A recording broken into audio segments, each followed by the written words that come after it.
Hi friends, எல்லாருக்கும் ப்ரைஸ்லால். எல்லோரும் எப்படி இருக்கீங்க? நல்லா இருக்கீங்களா? சாப்பிட்டீங்களா? ஃப்ரீயாக இருக்கீங்களா ஃப்ரெண்ட்ஸ்? இன்றைக்கி வந்து பார்த்திங்கன்னா, நான் இன்றைக்கி சாங் பாடலை. ஸோ அதுக்கு பதிலாக ஒரு வசனம் வந்து நான் சொல்ல போகிறேன்.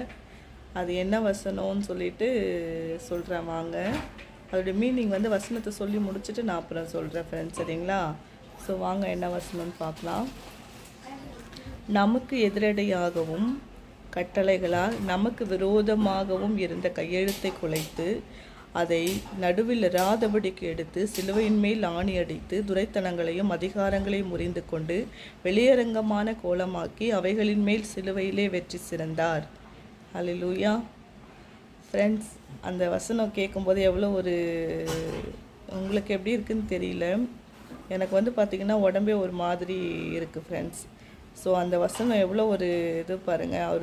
அவங்களுடைய பிள்ளைங்களுக்கு விரோதமாக எந்த ஒரு கையெழுத்தை எழுதி அவங்க வச்சாலும் சரி, அவங்க நல்லா இருக்கக்கூடாது, அவங்க கெட்டு போகணும், அப்படி இப்படி அவங்க உயிரோடவே இருக்கக்கூடாது, அப்படி இப்படின்னு யார் என்ன கையெழுத்து எழுதி அதை எதில் எழுதி போட்டாலும் சரி, அவங்களுக்கு விரோதமாக என்ன மாந்திரிகம் பண்ணாலும் சரி, என்ன ஒரு சூன்யங்கள், ஏவல்கள், இந்த மாதிரி என்ன கிறிஸ்துவின் பிள்ளைகளுக்கு விரோதமாக என்ன பண்ணாலும் ஃப்ரெண்ட்ஸ், அது வந்து பார்த்திங்கன்னா சுத்தமாக பலிக்காது. இன்னொரு விஷயம் என்னன்னா, ஆண்டவர் அமைதியாக இருக்கிற வரையும் தான். அவங்க திரும்ப அந்த மாதிரி விஷயம்லாம் வந்து பண்ணிகிட்டே இருந்தாங்கன்னா அது அவங்களுக்கே ரிப்பீட் ஆகிற மாதிரி ஆகிடும். ஸோ ஒரு விஷயம் மட்டும் அதில் வந்து நான் ஆணித்தனமாக சொல்லிக்கிறேன் ஃப்ரெண்ட்ஸ். ஆண்டவருடைய பிள்ளைகளுக்கு விரோதமாக எது நடந்தாலும், அது வந்து எது பண்ணாலும் சரி, அது பண்ணுறவங்களுக்கு வேஸ்ட்டு. ஸோ அது பலிக்காது.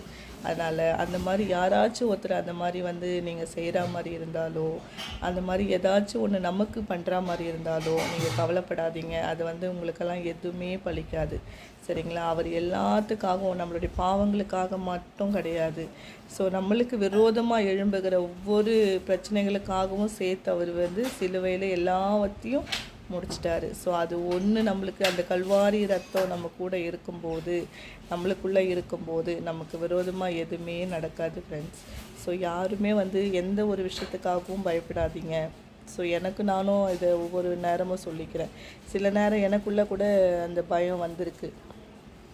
ஐயோ, நமக்கு இந்த மாதிரி ஏதாச்சும் செஞ்சுருப்பாங்களோ, இந்த மாதிரி பண்ணியிருப்பாங்களோ, ஸோ இதனால தான் நமக்கு இந்த மாதிரிலாம் நடந்துச்சோ, அப்படியெல்லாம் வந்து சில நேரம் நான் பயந்தது உண்டு.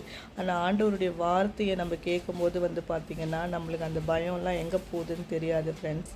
அந்த மாதிரி தான் அவருடைய வார்த்தைங்க வந்து பார்த்திங்கன்னா எனக்கு அவ்வளோ ஒரு பூஸ்ட், சரிங்களா? அவருடைய வார்த்தை இருக்கும்போது நீங்களும் பயப்படாதீங்க. அந்த